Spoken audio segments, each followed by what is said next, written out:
அமெரிக்காவில் சான் பிரான்சிஸ்கோவில் நடைபெற்ற முதலீட்டாளர்கள் மாநாட்டில் தமிழ்நாட்டு முதலமைச்சர் மு.க.ஸ்டாலின் அவர் முன்னிலையில் 8 நிறுவனங்கள்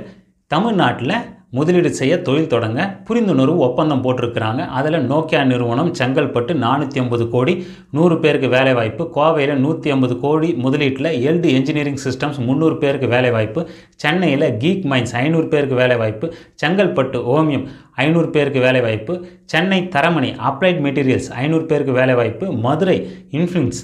700 பேருக்கு வேலைவாய்ப்பு, சென்னை செம்மஞ்சேரியில் மைக்ரோ சிப் நிறுவனம் 250 கோடியில்